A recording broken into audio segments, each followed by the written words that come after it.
요한복음 6장 60절에서부터 71절까지의 말씀 제가 봉독해 드리도록 하겠습니다. 제자 중 여럿이 듣고 말하되 이 말씀은 어렵도다 누가 들을 수 있느냐 한데 예수께서 스스로 제자들이 이 말씀에 대하여 수군거리는 줄 아시고 이르시되 이 말이 너희에게 걸림이 되느냐 그러면 너희는 인자가 이전에 있던 곳으로 올라가는 것을 본다면 어떻게 하겠느냐 살리는 것은 영이니 육은 무익하니라 내가 너희에게 이른 말은 영이요 생명이라 그러나 너희 중에 믿지 아니하는 자들이 있느니라 하시니 이는 예수께서 믿지 아니하는 자들이 누구며 자기를 팔 자가 누구인지 처음부터 아심이로라. 또 이르시되 그러므로 전에 너희에게 말하기를 내 아버지께서 오게 하여 주지 아니하시면 누구든지 내게 올 수 없다 하였노라 하시니라. 그때부터 그의 제자 중에서 많은 사람이 떠나가고 다시 그와 함께 다니지 아니하더라. 예수께서 12제자에게 이르시되 너희도 가려느냐 시몬 베드로가 대답하되 주여 영생의 말씀이 주께 있사오니 우리가 누구에게로 가오리이까 우리가 주는 하나님의 거룩하신 자인 줄 믿고 알았사옵나이다. 예수께서 대답하시되 내가 너희 12를 택하지 아니하였느냐 그러나 너희 중에 한 사람은 마귀니라 하시니 이 말씀은 가룟 시몬의 아들 유다를 가리키심이라. 그는 12 중에 하나로 예수를 팔 자로라. 아멘.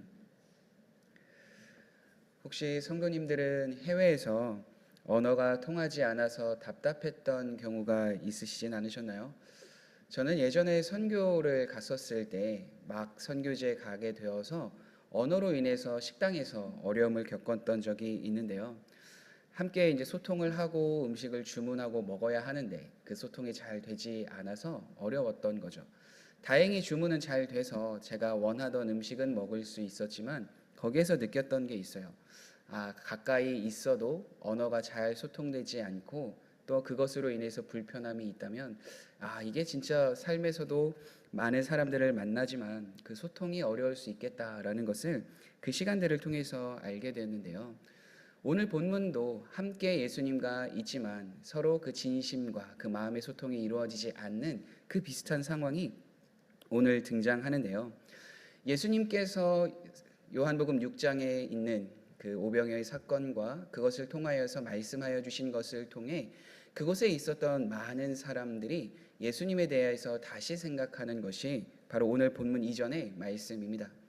예수님을 생각하였을 때 자신들에게 목마르지 아니하는 물 혹은 자신들에게 베풀어 주신 양식을 통하여서 배고픔을 면하게 하시는 분 혹은 그들이 기대하였던 정치적인 메시아와 같은 분이 아니라 예수님은 영적인 말씀을 통하여서 자신이 생명의 떡이심을 알리셨기 때문에 그것으로 인해서 그곳에 있었던 무리들과 제자들이 상당히 힘들고 어려워했습니다. 그것이 오늘 본문 말씀의 시작인데요. 제자 중 여럿이 듣고 말하되 이 말씀은 어렵도다 누가 들을 수 있느냐 한데 예수님을 따랐던 무리들만이 아니라 오늘 본문은 예수님을 따랐던 제자들 역시 그 말씀을 듣고 수군거리며 어려워했다라고 기록하고 있습니다. 여기서 예수님의 말씀이 어렵다라고 하는 것은 단순히 그 말씀을 이해하지 못했다라는 것뿐만이 아니라 그 말씀을 받아들이기 어렵고 심지어 그 마음에 거슬린다라는 그 내용까지 담겨져 있습니다. 우리도 혹시 예수님을 믿고 따른다고 이 자리에 함께하고 하나님 앞에 나아가지만 말씀을 들을 때 혹시 우리들의 생각과 달라서 혹은 우리가 가지고 있는 가치관과 달라서 오늘 본문에 나와 있던 제자들과 같이 반응하고 있는 적은 없으십니까? 그 말씀으로 인해 불편함을 겪고 있는 혹시 성도님들은 계시지 않나요? 오늘 우리 말씀을 통하여서 그 말씀에 어떻게 우리가 반응해야 하며 그것에 주시는 그 마음을 통하여서 우리가 어떻게 주님 앞에 나아가야 하는지 예수님은 우리에게 분명하게 말씀해 주십니다. 앞서 말씀드렸던 것처럼 요한복음 6장에 있는 수많은 기적들 또 그 기적을 통하여서 예수님 앞에 나왔던 사람들이 예수님이 하신 말씀을 통하여서 더 이상 예수님의 그 말이 온전히 이해되지 않고 받아들이지 못한 그 모습을 보게 됩니다. 그러한 상황에서 예수님은 그들의 마음을 아시고 그들에게 또 하나의 진리의 말씀을 선포하시는데요. 그게 63절의 말씀입니다. 살리는 것은 영이니 육은 무익하니라. 내가 너희에게 이른 말은 영이요 생명이라. 이러한 말을 듣고 나자 그곳에 있었던 사람들의 모든 기대, 특별히 예수님을 따랐던 제자들의 그 모든 마음과 그 모든 기대도 다 사라지게 됩니다. 그래서 66절은 예수님께서 이렇게 말씀하신 것을 통하여서 어떤 삶을 살아가게 되는지 그것을 보여줍니다. 그때부터 그의 제자 중에서 많은 사람이 떠나가고 다시 그와 함께 다니지 아니하더라. 예수님의 그 말을 듣고 그 말씀을 듣고 더 이상 그들에게는 미련이 없었던 거예요. 더 이상 예수님의 말씀이 그들에게 즐겁고 행복하게 들리는 것이 아니라 이제는 그 마음에 거슬리게 되고 그 말씀이 온전히 이해되지 않자 그들이 가지고 있었던 기대가 다 사라지자 이제는 그 예수님을 떠난 것이 그 당시의 무리들뿐만이 아니라 제자들이었습니다. 성경에서 제자라고 이야기함은 우리가 사복음서를 통하여 보고 있었던 것처럼 그들의 모든 것을 버려두고 그들이 가진 것을 버려두고 따랐던 사람들이 제자 아니었을까요? 물론 그 제자들이 오늘 본문 말씀에 따르면 12제자로 한정될 수 있지만 당시 예수님을 따랐던 제자들은 그래도 예수님의 말씀을 듣기 위해서 예수님과 함께하기 위해서 오병이어의 표정만 보아도 이른 시간부터 늦은 시간까지 주님의 말씀을 듣길 원하며 즐거워하였던 사람들임은 분명합니다. 그런데 그러한 사람들이 이제는 그 예수님의 이러한 말씀을 듣자마자 예수님께 어떠한 미련도 가지지 않고 예수님 앞에 떠나는 그 모습을 보게 됩니다. 그들이 예수님의 이해되지 않는 말씀을 듣고 거기에서 자신의 마음에 그 말씀이 거슬렸다면 그들이 구하여야 할 것은 미련 없이 예수님을 떠나는 것이 아니라 오히려 이 말씀이 무엇인지 깨닫게 해달라는 그 간구와 그 요청이 그들에게 있었어야 합니다. 그들이 예수님을 따랐을 때의 처음 마음처럼 예수님 앞에 그 은혜를 구하여야 했다라는 거죠. 그런데 거기에 상당히 많은 제자들은 그러한 예수님 앞에 그러한 태도와 요구를 갖지 않고 오히려 미련 없이 떠나는 모습을 성경은 기록하고 있죠. 많은 사람들이 다 떠난 후에 예수님께서는 예수님이 택하신 제자들 12제자들에게 동일하게 질문하시죠. 너희도 가려느냐? 그때 베드로가 참 놀라운 고백을 주님 앞에 하죠. 주여, 영생의 말씀이 주께 있사오니 우리가 누구에게로 가오리이까? 우리가 주는 하나님의 거룩하신 자인 줄 믿고 알았사옵나이다. 수많은 사람들, 무리들 뿐만이 아니라 예수님을 따랐던 제자들이 미련 없이 떠난 것과는 다르게 시몬 베드로의 고백은 너무나도 명백히 달랐습니다. 주님이 어떠한 분이신지를 하나님의 거룩하신 분이심을 믿고 알았다라고 말씀하며 거기에서 주님을 떠나지 않겠다라고까지 고백을 합니다. 어떻게 보면 예수님께서 하신 이 모든 말씀을 그때 다 깨달았을까? 다 깨달지 못했을 수도 있습니다. 그러나 분명한 것은 이해되지 않아도 그때 당시에 모든 것들을 다 수용하고 받아들이지는 못했다 하더라도 그러나 영원한 생명이 주님 앞에 있었음을 그는 알았어요. 그렇기 때문에 그 영원한 생명이 있는 그 주님을 떠나지 않고 그 주님 앞에 머물러야 함을 그가 알았기에 이러한 믿음의 고백을 할 수 있었던 것이죠. 이것이 참된 믿음의 증거인 줄 압니다. 왜냐하면 베드로가 이러한 고백을 할 수 있었던 것은 그때 당시에 함께 있었던 제자들 수많은 무리들보다 더 지성이 뛰어나서 더 많은 것을 알 수 있는 지혜가 있어서 그런 것이 아니라 그 믿음을 주신 분이 그 은혜를 더하여 주신 분이 하나님이시고 예수님이셨기 때문입니다. 그래서 요한복음 6장 65절은 이렇게 고백하죠.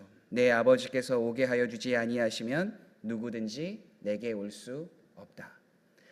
하나님께서 은혜를 주셨고 또 그 은혜를 통하여서 베드로가 이러한 고백을 할 수 있었다라는 거죠. 그러니까 반대로 이야기하면 예수님을 믿고 따르는 데는 그 믿음, 그 은혜가 있어야 가능한 것이지 어떠한 지혜나 어떠한 지성이나 어떠한 지식이 있어서 예수님을 따르지 않는다라는 것이 아니다라는 거예요. 그러니까 우리가 예수님을 믿고 따를 수 있는 것을 사도 바울이 고백하는 것처럼 그 믿음은 하나님께서 우리에게 주신 선물입니다 라고 고백하는 것처럼 하나님이 우리에게 은혜를 그 믿음을 선물로 주시지 아니하셨더라면 우리도 동일하게 이 자리에서 온전히 주님을 따르지 못하고 주님을 바라보지 못했을 거예요. 그렇기 때문에 베드로는 이와 같은 고백을 하면서 하나님의 은혜로 자기가 여기에 있음을, 그 영생의 주님께 있음을 깨달았기에 그곳에서 주님과 함께 하기를 원합니다라고 분명하게 말할 수 있었던 것이죠. 어떻게 보면 이러한 은혜를 구하지 못하고 미련 없이 주님을 떠난 사람들은 복음을 듣고도 반응하지 못하고 주님을 미워하고 주님을 싫어하는 사람들을 표현하는, 대변하는 사람들일 수 있고, 반대로 베드로는 그 주님의 말씀이 아직 이해되지 않고 믿어지지 않는다 하여도 이곳에 진리가 있기에, 그분이 진리이시기에 그분에 따르며 그분의 은혜를 구하며 결코 포기하지 않겠다라는 마음, 그 은혜가 그에게 있는 성도의 삶이다라고 저는 바라볼 수 있을 것 같습니다. 그렇기 때문에 성도의 삶이란 다른 삶이 아닙니다. 우리의 삶에 이해되지 않는 것, 우리가 경험적으로 표현하고 나타나기 어려운 그 모든 삶이 우리에게 온다 하여도 우리가 포기하지 말아야 될 것을 포기하지 않고 끝까지 주님을 따르는 그 은혜를 구하는 것이 저는 성도의 삶인 줄 확신합니다.